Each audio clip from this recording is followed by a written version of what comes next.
The final weekend of ProQuest is quickly approaching. We're only days away.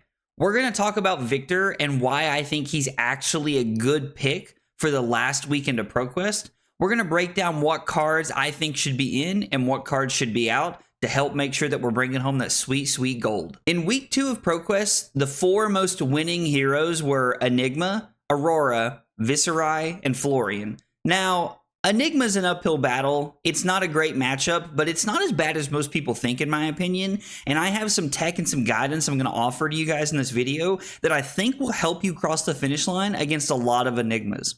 Next up is Aurora. Using cards like Test of Strength and Trounce allow us to block out breakpoints when you pair it with equipment to really be able to deny them cards like Snatch and Static Shock. The one thing you have to watch out for is the Flicker Wisp combo, and if you're applying enough pressure every turn, they normally can't keep enough cards to throw 30 points at you, so that's something to keep in the forefront of your mind.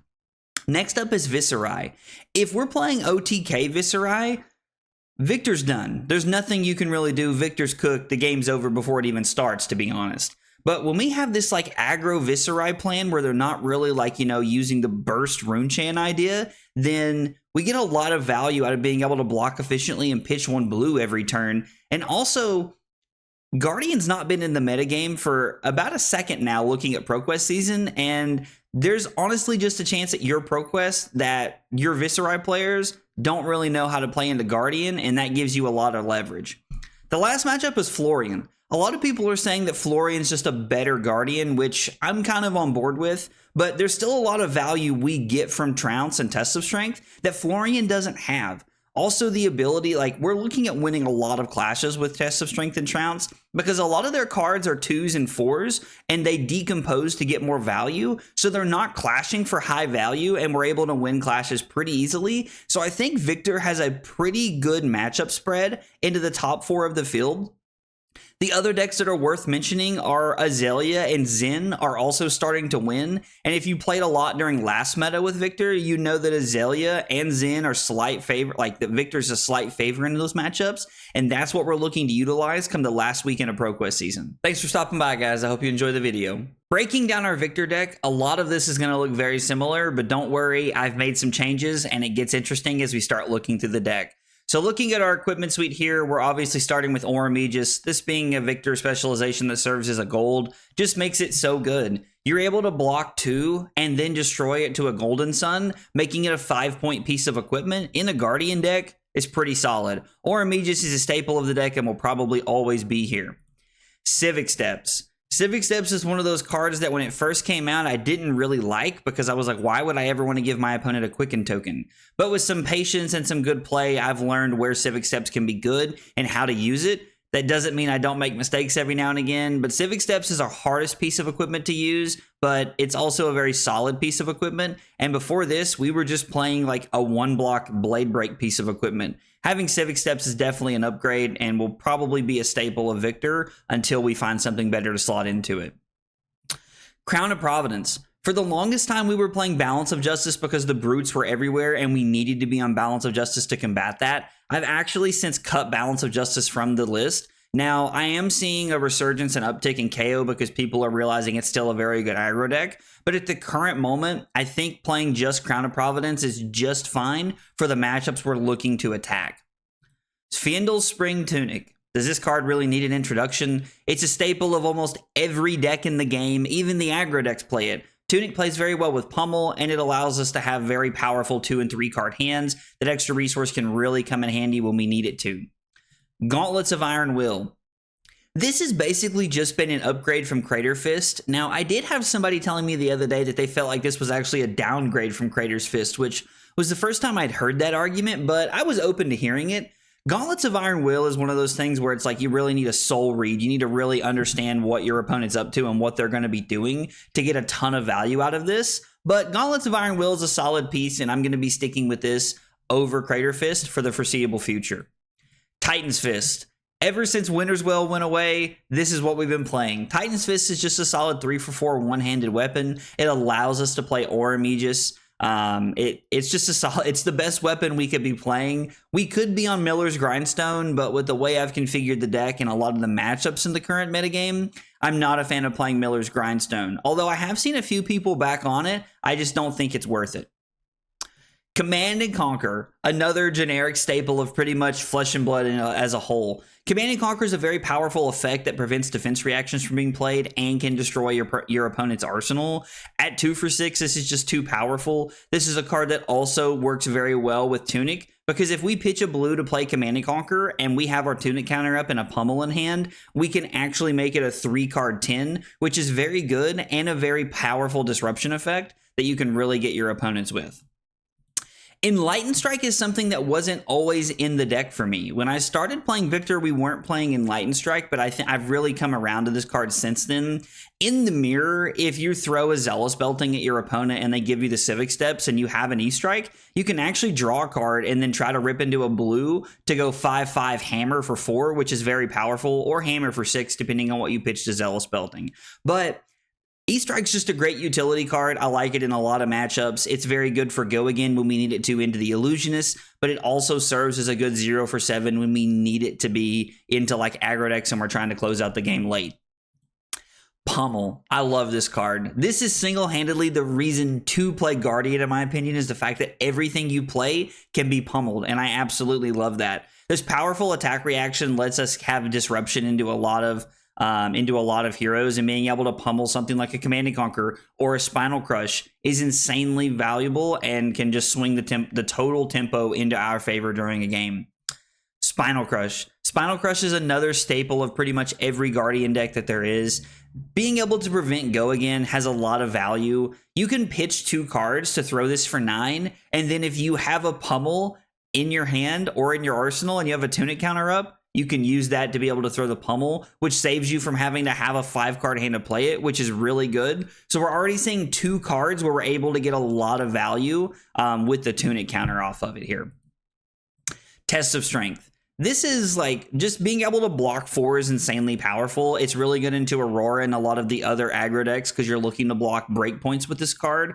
But also this creates a gold when you win a clash and you draw a card because of that. So using Test of Strength in pretty much every matchup, mostly because it blocks 4, but also because of the value you get from being able to draw cards, is insanely good, and I love Test of Strength. It's actually my favorite blocking card we play.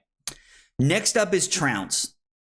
This card is very powerful, and I love Trounce, but here's what I would tell you if you're kind of getting into the game or learning Victor. Test of Strength is better than Trounce, in my opinion. Winning 2 clashes is not as easy as it seems when you're playing cards like Rouse the Ancients and visit Goldmane Estate. But winning one clash with Test of Strength is a much easier feat to accomplish. Now, Trounce is more powerful. It gives you a Might and a Vigor and a gold token. So you can actually play Command and Conquer Pummel after you block with this without having Tunic available, which is really strong. Plus, we have some cards in our deck that help us. They have utility when we win clashes, which is very good for us. But Trounce is a solid card. I love this card. I actually played against somebody a few weeks ago who was only playing 2 copies of it. And that kind of just like reaffirmed my idea that like maybe this isn't the best blocking card we can be playing. So I've seen some people on 2. I still think it's correct to be on 3, but Trounce is very good and it'll probably always be in the deck. The Golden Sun, the other Victor specialization that we have. This being a 4 for 10 with overpower is very strong. Now, I know that when you look at this card, it's just a 4 for 7, but it says as an additional cost to play this, you may destroy a gold you control, and if you do, this gets +3 in overpower. Overpower can close the game out against a lot of decks if they're like at 5 or 4 even. They don't have to be at 1. But Overpower gets a lot of value, and we can really try to close the game out with it. I really enjoy the Golden Sun. I like to see them later in the game if I can, because early game I'm trying to build up gold off of clashes. I'm trying to play Visit Goldmane Estates to get those extra Might tokens, and we want to see Golden Suns kind of in the mid to late game so that we can close the game out and really apply a lot of pressure towards the end of the game. Taking a look at the rest of our main board cards, we're really just looking at our blues here, which you'll notice if you count there's 33 blues in the deck. A lot of Victor decks are on 30 blues. I am a firm believer in 33. You want that extra consistency from having that extra 3 blues. Plus, it lets me fit Rouse the Ancients into the deck comfortably so that I can have an extra go again attack into the Guardian Mirror or into Enigma or Prism to really help set me up when I need it. First up on the list is Boulder Drop. Boulder Drop is a powerful 3 for 5, which means it's just a 2-card 5. Now, a 2-card 5 normally doesn't do that much, but if you look at this in the late game, this says when this deals 4 or more damage to a hero, they put a card from their hand on top of their deck. Being able to basically strip a card from your opponent's hand late game is super powerful out of a blue. Because if you're playing an aggro deck, they're going to need every card to try and close the game out. And this says you're going to give me a card one way or the other, whether you're blocking or whether you're taking 5 and putting a card back on top of your deck. So Boulder Drop is a great card, and with so many aggro decks in the metagame, I really like having it in the deck.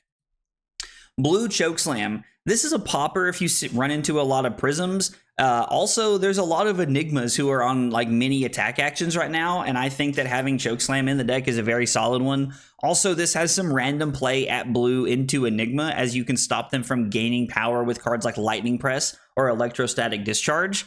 But blue Chokeslam is mostly just a value card that we want because it blocks 3 and it pops and it has that Guardian text line that we need. Cranial Crush. If you come from OG Flesh and Blood, you know that this card is a super rare, which are now just Majestics.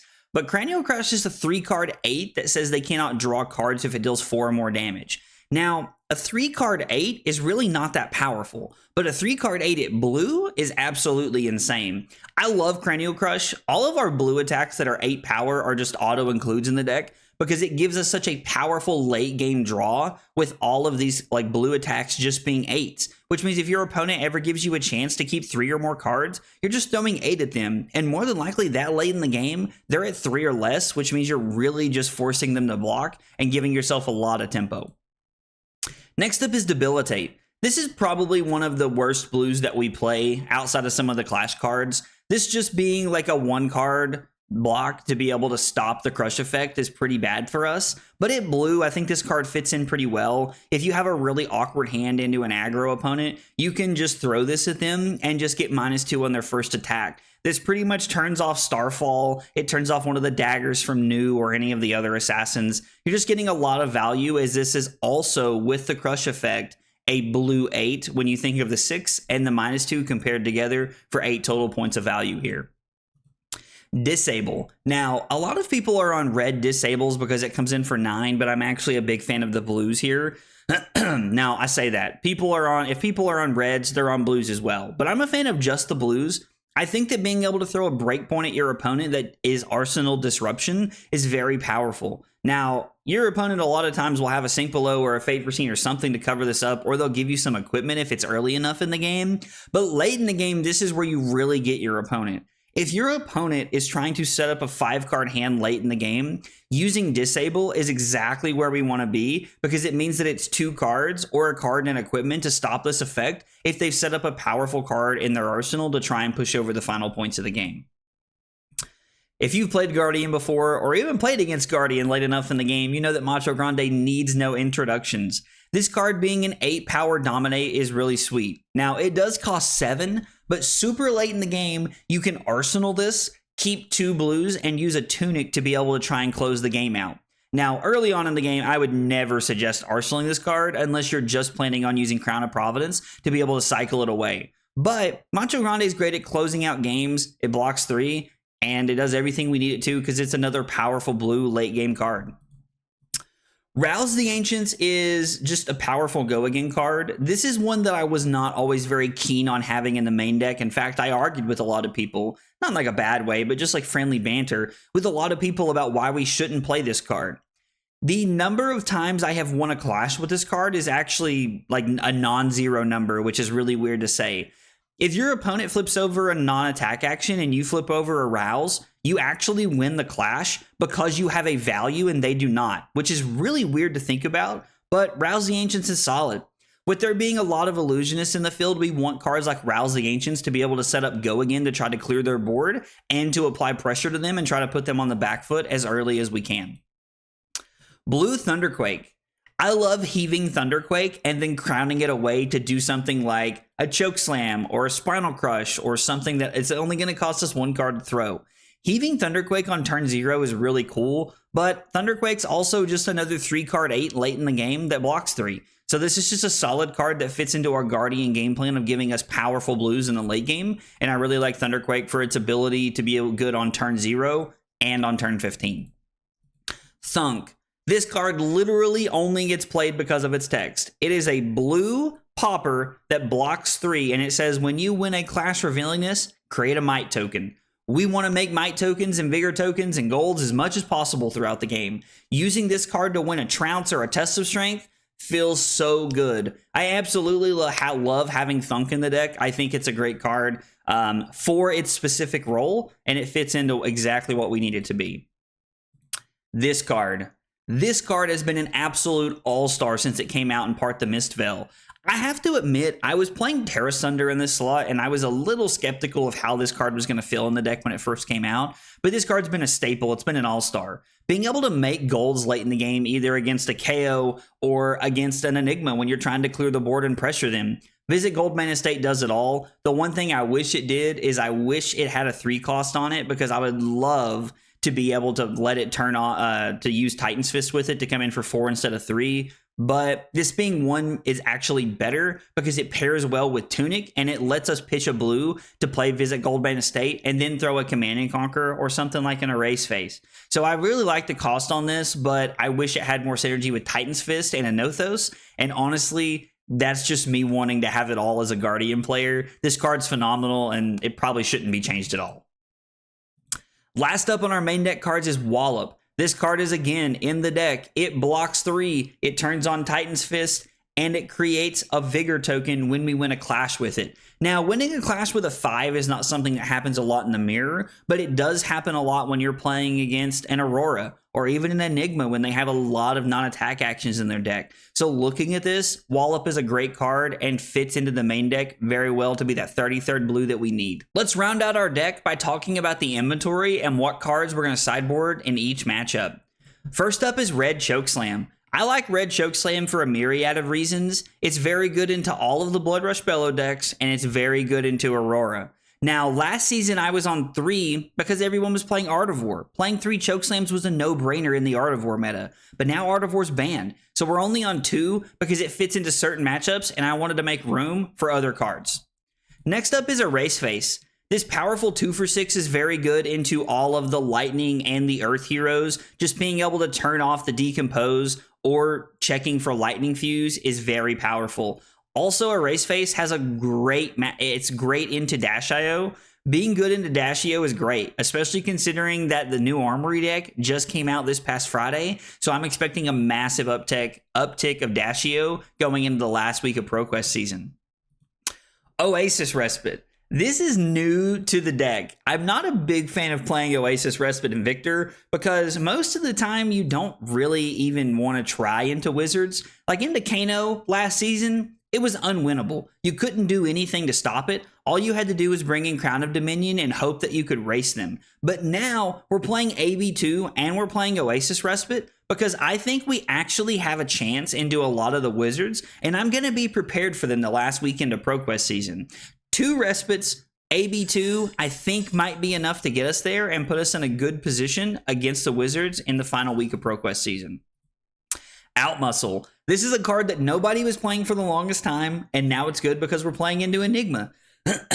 One of the things I want to point out about Outmuscle, though, is that Enigma is like looking to play like Miraging Metamorph, Phantasmaclasm, Command and Conquer. They're on a lot of attacks. The Enigma deck has kind of adopted the attack strategy idea to kind of help combat Aurora and race them in a more efficient way. That might make Outmuscle a little awkward into certain situations, but I'm running 3 Outmuscle and 3 Zealous Belting because we want every point we can get into the Enigma matchup to try and clear the board and make their hands as awkward as possible. Next up is Sink Below. Sink Below has a lot of value into all of the aggro decks, also into the Assassins. I've seen an uptick in New lately, which is kind of surprising considering how good Aurora is into New, but I think New is just a pet deck for a lot of people. People love the Assassin class. Sink Below is very good into new, and it's also really solid into Aurora because we're looking to block those breakpoint cards like the 0 for 4, Snatch, Static Shock, all of those cards that have on-hit effects. We're looking to use Sink Below for. Also, if people are starting to play like more Guardian, more Florian, Sink Below gets a lot of value as it's able to be parked in Arsenal and then try to stop bigger attacks with crush effects, which I really like. Last up before we get to our equipment and other weapons is Zealous Belting. This has pretty much been a staple of the Victor deck since the dawn of time when Victor was first being played, because you want this against Enigma to be able to clear the board. You want this against Prism to try and help you clear the board, and you also want this into the mirror because you want to be able to play a more aggressive plan. Also, if you run into a Dory who's playing Great Axe or something, like looking for the longer, grindier game, Zealous Belting is great because it lets us get some tempo and try to get on the front foot to be able to make our opponent's hand just a little more awkward. Anothos. Not always included in the Victor deck. In fact, for a while when Visit Goldmane Estate came out, we were only playing Titan's Fist. I'm a big fan of Anothos into certain matchups. I really like it into Enigma. I'm a big fan of playing Crown of Dominion and Anothos into Enigma because it gives you an early gold and it gives you a weapon that is worth 6 points.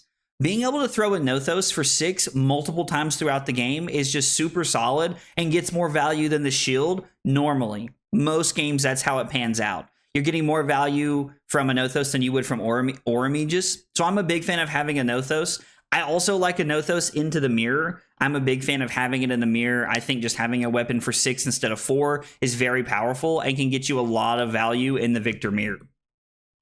Crown of Dominion is one we were just talking about. Being able to have that extra starting gold into a lot of the matchups where you just need to generate as much gold as possible is really valuable. Now, I'm not running Crown of Dominion into Aurora or Zen or anything like that, but I am a big fan of it into Kano and into Enigma because it gives us that extra gold to throw an early Golden Sun and to try and put a lot of pressure on our opponent utilizing that extra gold.